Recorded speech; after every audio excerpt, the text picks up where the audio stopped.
Vamos a hacer como hicimos ayer, vamos a ir emitiendo, bueno, trasladando uno a uno a los ponentes las que nos han ido trasladando para intentar que bueno, se puedan responder todas y que participen todos nuestros invitados. La primera pregunta es para Ana Rosa. Nos dicen, la luz ultravioleta es dañina para los materiales orgánicos.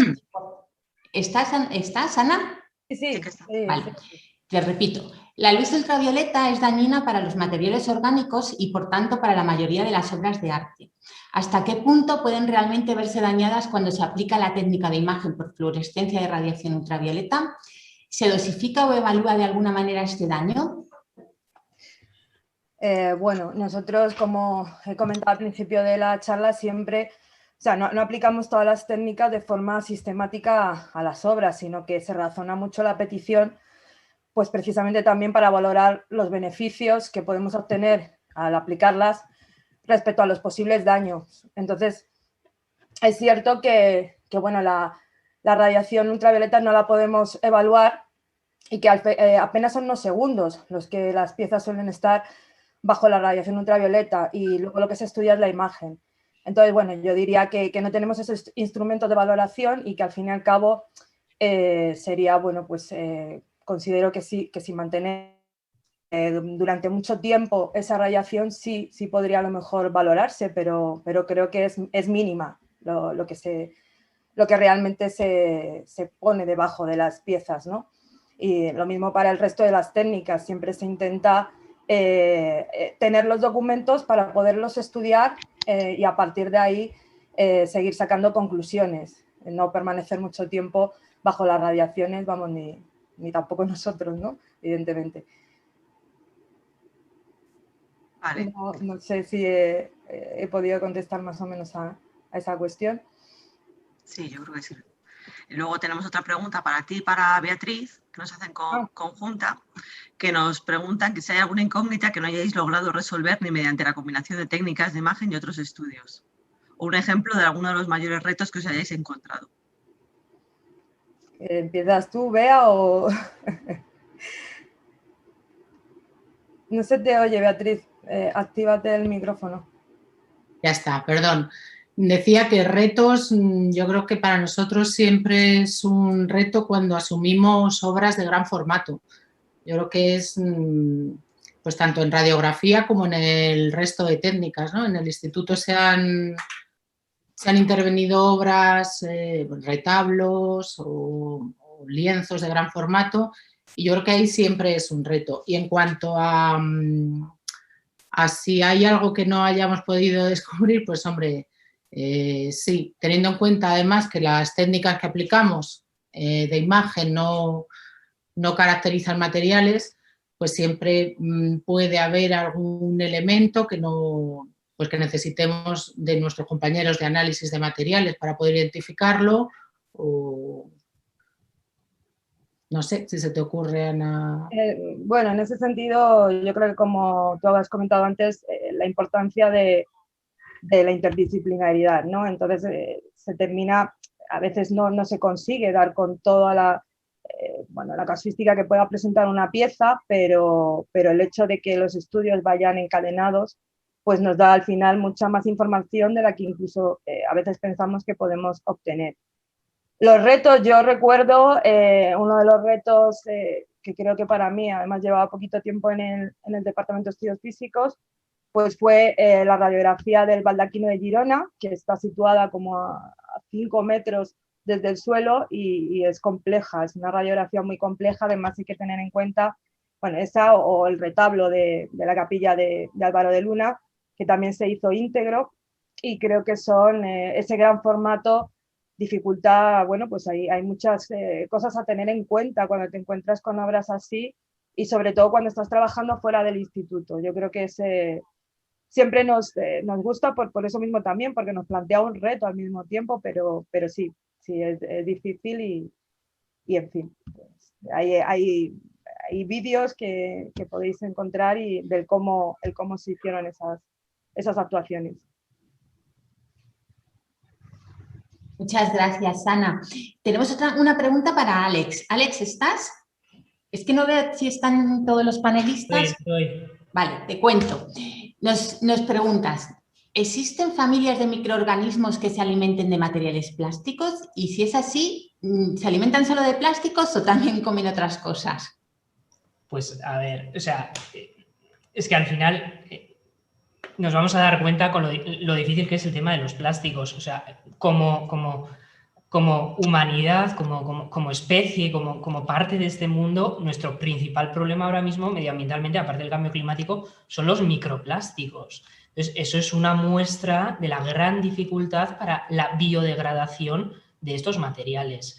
Entonces, puntualmente que haya alguna especie, pues sí que hay investigaciones que están avanzando hacia la caracterización de nuevas especies o incluso a modificar genéticamente algunas especies de bacterias para que se vuelvan plástico-reductoras, pero eso no es en general, no son microorganismos habituales en el ambiente. A verlos los habrá seguramente y es muy probable que en la gran diversidad de microorganismos que hay existan, ¿no? Antes, hace décadas se pensaba que en el fondo más profundo del mar no había vida y se encontró que en los géiseres a tantas temperaturas no había vida y se han encontrado microorganismos que vivan en esas condiciones. Y sí que hay investigaciones que dicen que hay microorganismos que son capaces de degradar el plástico, pero no es por desgracia, no es lo habitual y para muestra es ese gran reto de los microplásticos que tenemos como planeta. O sea, entonces por eso, ¿no? Ayer la exposición, creo que fue de Cristina, de plásticos, o sea, fue maravillosa, lo difícil que es la conservación de los plásticos y principalmente por esa migración de compuestos, por esa expulsión de sustancias altamente tóxicas, por esas degradaciones intrínsecas de estos materiales. Por eso el biodeterioro no es uno de sus problemas y ya pensándolo para su desaparición del planeta, pues el ejemplo de los microplásticos es como bastante ilustrativo de ese gran problema que es el que no se degrade o que no haya microorganismos en general que puedan hacerse cargo, por así decirlo, de esa basura nuestra, ¿no? De esa carga. Sí, o sea, me encantaría decirte que sí, porque seguramente sería la solución a muchos de nuestros males como humanidad, ya digo. Sí que hay investigaciones precisamente que lo que buscan es intentar generar mediante modificaciones genéticas o encontrar esas especies que están en no sé qué contexto, que crece y que degrada el plástico para intentar utilizarlo pues, en la gestión de residuos, pero al final son cosas muy puntuales y de momento muy experimentales, por lo tanto, dejemos de utilizar plásticos. Vale, gracias, Alex. Luego ahora vamos a pasar a Cristina, tenemos una pregunta para ella, que nos dicen, ¿en la restauración estructural soléis trabajar con carpinteros o son intervenciones hechas por el mismo restaurador? Hombre, vamos a ver, prácticamente siempre el restaurador tiene que dominar las técnicas, ¿no? Saber trabajar todas estas técnicas, pero en ocasiones se puede colaborar cuando hay a veces elementos de mayor envergadura, operaciones de mayor envergadura, se puede contar con un ebanista, pero el restaurador de muebles tiene que conocer y dominar las técnicas. Y luego otra cosa, si se cuenta con otra persona que para el trabajo, pues claro, hay que saber dirigirlo, que esa es otra, ¿no? O sea, hay que saber perfectamente lo que quieres, la intervención que tienes que llevar a cabo y cómo se tiene que llevar a cabo. O sea, tienes que conocer tú la intervención para poder encargársela a otra persona, ¿no? Hacer el trabajo, la colaboración. Pero en la mayor parte de los casos, pues es importante que se hagan por lo menos los trabajos básicos, ¿no? de restauración.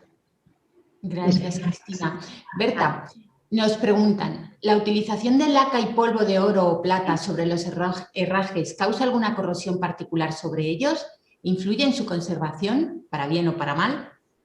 No, al revés, bueno, sí, lo que estás diciendo al final, les influye para bien porque los protege totalmente del medio ambiente. Han sido intervenciones incorrectas de limpieza las que han perjudicado a la laca y han perjudicado, y eso ha hecho que los metales se vean perjudicados. Bien, aprovecho porque nos dicen que por favor nos cuentes la anécdota de la limpieza con productos. Estoy segura de que Alicia sabe lo que iba a contar.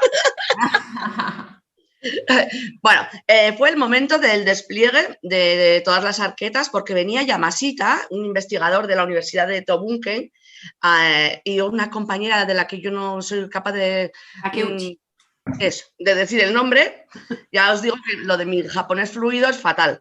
Entonces, desplegamos todas las arquetas en el Archivo General de Navarra, que amablemente nos dejaron los espacios, y entonces, claro, íbamos viéndolas. Alicia veía lacas, pero yo veía metales, pero claro, Alicia también tiene ojos de restauradora y yo iba por todas las lacas. ¡Buah! Sidol. ¡Buah! Sidol. Restos del producto Sidol. ¡Buah! Sidol. Y se nos acerca Yamashita, que casi no nos había dado ni cara, porque son como maquinicas y estaba, venga a trabajar, y se nos acerca Yamashita. Y cada vez que nosotras decíamos Sidol, él decía Sidol. Y pasábamos a otra, Sidol, Sidol. Y entonces ya nos dice, viene Yayoi y le digo, oye, que estamos interactuando. Y dice, no, lo que pasa que en japonés Sidol quiere decir peligro. Y entonces lo que nosotros estábamos diciendo del material, él dijo, sí, peligro, claro, peligro. Entonces siempre lo recordamos y nos reímos mucho. No le faltaba razón, la verdad. Pues sí. Bueno, Alicia, te paso una. A ver, ¿habéis encontrado indicios de traslado de la composición a la superficie de las piezas con carácter previo a la aplicación de las láminas e hilos de barniz? Me refiero a dibujo previo o incisiones en la superficie con el diseño decorativo. No hemos visto ese tipo de intervención. Yo creo que en los bordes sí, que en aquella de Mendigorría que se veía una pérdida abajo, sí que hay unas marcas que sirven pues como las que se hacen habitualmente en ebanistería, ¿no? Con una galga que se pasa para que salgan perfectamente perpendiculares en el borde de la arqueta, la parte que luego va a ir como una banda perimetral, pero luego los diseños internos no. Y además en los motivos que aparecen como en espejo, que se puede pensar que igual se pueden hacer en negativo con una plantilla, hemos visto, por lo menos en las que hemos visto nosotras, que son todas a mano alzada. Nos preguntan también que si se pueden ver estas arquetas en algún museo de Navarra o no están expuestas al público. Pues las arquetas estuvieron expuestas en el antiguo montaje del Museo Diocesano de la Catedral de Pamplona, porque están todas las dos conservadas ahí. El museo se remodeló y se cambió totalmente la exposición, y en la actualidad, pues después de esta muestra que se hizo de Nanban, brillo de Japón en Navarra, no están expuestas. Si a alguien le interesa, pues pidiendo como investigador o como especialista acceder a las piezas en la Catedral de Pamplona, pues se puede conseguir ver, pero no están expuestas al público habitualmente ahora. Bien, volvemos a estudios físicos. Ana, para un taller de restauración, ¿qué material básico puedes recomendar para realizar ultravioleta e infrarrojo? Bueno, me imagino que no sé si será establecer una especie de estudio, ¿no? Estudio con este tipo de... Lo más fácil de conseguir, bueno, los focos no tienen tampoco ningún misterio. ¿Dónde estudias las técnicas? ¿Perdón? Bueno, pues los focos de tungsteno, que serían para la fotografía infrarroja, en cualquier casa de fotografía se venden. Yo voy a obviar dar lo que son marcas y demás. Considero que, bueno, pues que de las casas que hay, y lámparas ultravioleta pues tampoco son difíciles de conseguir. en cualquier, incluso, bueno, pues yo creo que los restauradores estáis muy acostumbrados también a usarlas y sabéis en qué tipo de sitios se pueden encontrar. El tema de las cámaras son cámaras convencionales, pero para el caso del infrarrojo tendría que tener modificada la parte de los filtros internos del sensor. Y eso se hace en algunos sitios especializados. Eso hay que hacerlo por profesionales porque vienen filtrados en la zona precisamente del infrarrojo. Y pues yo creo que son importantes, bueno, las gafas ultravioleta. He dicho que en ese sentido de protección de ultravioleta es fundamental. Hay que evitar exponerse excesivamente, ni los ojos, y bueno, la piel también hay que tener cuidado. Y bueno, pues faltarían quizás el tema de filtros. Los filtros se consiguen en casas de fotografía también, dependiendo, ¿no? He comentado filtros que cortan lo que es la ultravioleta reflejada o que cortan un poquito más allá. Incluso aquel filtro amarillo que os puse son casas de fotografía, o el filtro que corta precisamente solo deja la zona del infrarrojo, ¿no? para poder sacar la imagen que necesitamos. Más o menos sería un equipo básico, ¿no? Y luego, pues, bueno, hay que tener en cuenta salas oscuras donde poder trabajar también para aplicar la técnica ultravioleta sobre todo. Vale, muchas gracias, Ana. Pues otra pregunta para Beatriz. Nos piden que si puedes ampliar información sobre tipologías de piezas que resultan más difíciles de interpretar en radiografía y por qué motivos. Bueno, más que tipologías, yo hablaría, como os contaba, de materiales, ¿no? Al final, los materiales que formen la obra y su geometría es lo que más nos va a complicar a la hora de interpretar luego la imagen. Cuanto más compleja sea esa geometría, más se van a superponer las capas y más difícil va a ser de buscar ese contraste, ¿no? Si nos fijamos, la imagen al final lo que va a tener que tener son una serie de características de calidad que nos posibiliten leerla, entre comillas, ¿no? Como puede ser la resolución, el ruido y la que nos va a dar la información fundamental, que es el contraste. Para eso también va a depender no solo de la pieza, sino de cómo captemos la imagen, ¿no? Si en película lo captamos con una película más rápida, más lenta, si en vez de película usamos un panel digital. Claro, por regla general, los paneles digitales tienen un rango dinámico, una escala de grises mayor que la película, pero a cambio tienen menos resolución. Y por otro lado, si estamos ante piezas pues, o muy gruesas o con materiales con peso atómico muy elevado, más radiopacas, vamos a tener que aplicar tensiones mucho más altas, kilovoltajes más altos, y al aplicar kilovoltajes más altos para poder atravesarlo, vamos a bajar el contraste. Lo que quiero decir es que es un conjunto al final de todo, de la composición de la obra, de los parámetros que apliques y de la geometría, lo que nos va a facilitar o no que sea más fácil leer la imagen o interpretar una imagen u otra, más que el tipo o la clasificación que hagamos del objeto. Gracias, Bea.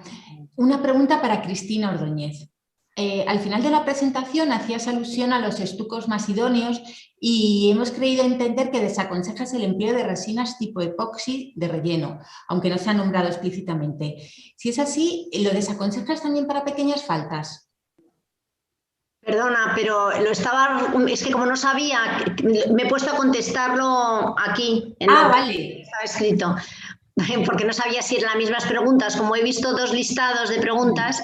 Sí, a ver, lo mejor es utilizar los propios estucos que uno se hace en el taller, uno mismo, que además son fáciles de hacer, son económicos y sobre todo, bueno, la ventaja que tienes que son bastante estables, reversibles, elásticos, siguen los movimientos de la madera y encima estéticamente tú los puedes dar como los haces tú mismo, puedes adaptarlo a cada situación, a cada superficie, con lo cual puedes pues utilizarlo pues más denso, menos denso, puedes utilizar un tipo de estuco u otro, puedes darle color, el color necesario. Entonces siempre nosotros aconsejamos, siempre utilizamos eso, de toda nuestra vida, desde que los inicios de nuestro trabajo no hemos utilizado otros estucos más que esos. Y la prueba es que, bueno, lo negativo de estos estucos lo hemos visto pues, de manera empírica, ¿no? O sea, continuamente te encuentras estucos que tiran de la madera, que no puedes eliminarlos si no es a base de operaciones muy drásticas, muy agresivas, durísimos. Y luego con unos colores, he puesto algunos ejemplos, ¿no? Un colorido que no tiene nada que ver con y también la estética es muy importante en esto, que no se circunscriben a la grieta, al orificio, sino que se extienden por todo y tal. Entonces, bueno, pues es muy fácil poner un estuco, simplemente estos 3, por ejemplo, que hemos dado son adecuadísimos. El de polvo de madera puedes utilizar distinto polvo de madera, que eso se extrae, nosotros lo extraemos de la máquina cuando se corta, la sierra eléctrica, y luego lo filtramos en un cedazo y queda un polvo que puedes utilizar pues, de distinto color. O sea, si vas a estucar un mueble de caoba, pues has cortado alguna piececita de caoba y te queda el tono de la caoba. Puedes mezclar los distintos polvos. Y con el de carbonato, sulfato cálcico, pues puedes utilizar tierras para darle el colorido adecuado. Y en la cera pues también puedes colorearla, ¿no? Con lo cual nos parece que es lo más adecuado. No, es sencillo de hacer, es barato, tiene todas esas ventajas, sobre todo de conservación, y siempre se añade fungicida para la cola. Y lo buenísimo es eso, que estos estucos son muy reversibles, o sea, son muy reversibles una vez que porque lo ves, al cabo del tiempo, cosas que se han restaurado con estos estucos los eliminas muy fácilmente. Entonces, eso es nuestro consejo. Lo mismo que aconsejamos el uso de la cola fuerte, porque es por lo mismo, porque es muy compatible con la madera, es muy reversible, también es elástica y sobre todo, bueno, tiene el problema de los microorganismos, pero utilizando un fungicida, pues también se puede resolver. Y realmente, cuando vemos cosas encoladas con otras colas y tienes que eliminar esa cola para volver a encolar y te tiras un montón de tiempo y al final se elimina madera cuando eliminas el adhesivo, mientras que en la cola animal no pasa eso, o sea, es una ventaja infinita, ¿no? Vale, gracias. Voy a hacer ahora una pregunta a Alicia. ¿Cómo se endurece el barniz de pasto? ¿Por temperatura, por el paso del tiempo? Se va secando. Es una sustancia que se utiliza. Imaginaros una plastilina que si la dejas sin utilizar, sin manosear, se va quedando más dura y conforme tú ellos para empezar a manejarla la introducen en agua caliente y al templarse recupera la elasticidad, ¿no? Igual que tú cuando manipulas la plastilina, conforme más la manoseas, más plástica es. Y luego, posteriormente, cuando se endurece al contacto con el aire, es cuando ya se queda totalmente estable. Hay algún estudio que dice que es reversible en temperaturas por encima de 250 grados, que se vuelve a volver blanda, pero no se nos ocurrió probarlo. Seca con el aire.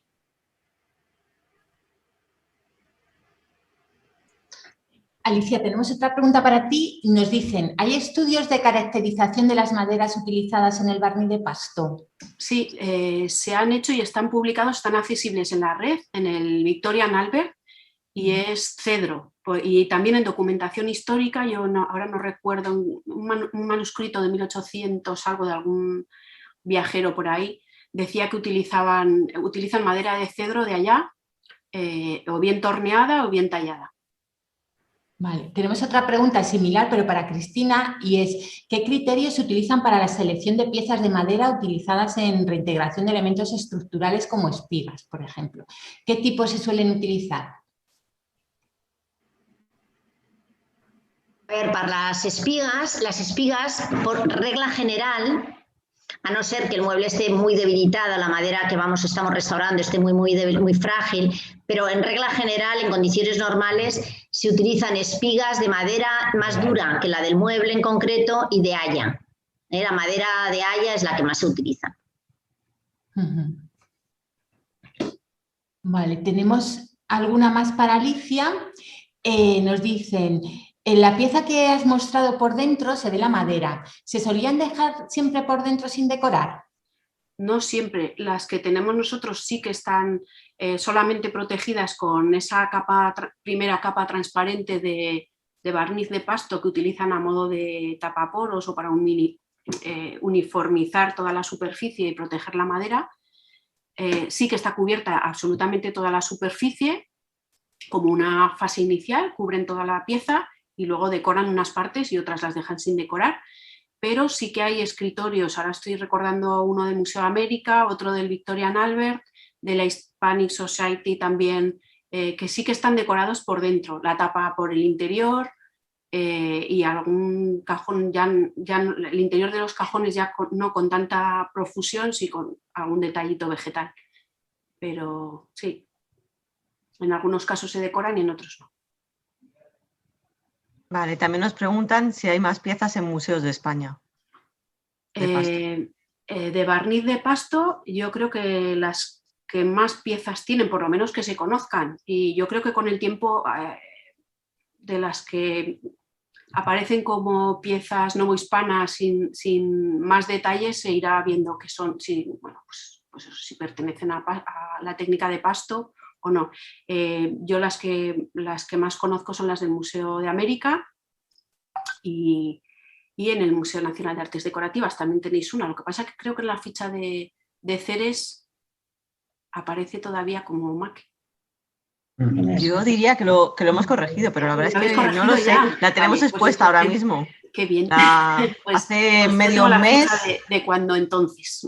Sí, pues hace medio mes le hemos expuesto que hemos renovado la galería de vitrinas de la segunda, que os animo a todo el mundo a ir a ver porque hemos sacado bastantes piezas de arte oriental, hemos sacado el barniz de pasto y bueno, creo que merecerá la pena darse un paseo por ella, por la galería. Y si sí que está ahí, yo creo que sí que la tenemos corregida, pero bueno, me lo anoto porque a veces se pasan en el día a día. Sí. Vale. Pues yo creo que ya vamos a ir cerrando ese seminario. Os quería agradecer sobre todo a los asistentes que hayáis, bueno, espero que os haya gustado y haya cumplido vuestras expectativas. A los ponentes, porque bueno, han sido unas ponencias estupendas y maravillosas que creo que nos han dado una visión bastante global de lo que es la conservación de artes decorativas y diseño. Bueno, aparte de la conservación en general, porque muchas pautas evidentemente son comunes al resto de tipologías. Y nada, poco más que decir, nada, que muchas gracias. Yo he disfrutado muchísimo y nada, esperemos que haya una segunda temporada, Cris. Bueno, nada, yo también quiero agradeceros a los ponentes, a los participantes, también a los compañeros del servicio de formación que nos lo han puesto muy fácil y esperemos efectivamente que haya más ediciones. En cualquier caso, esta yo creo que ha salido bien y nosotras estamos contentas, esperemos que vosotros también. Un saludo y nos vemos.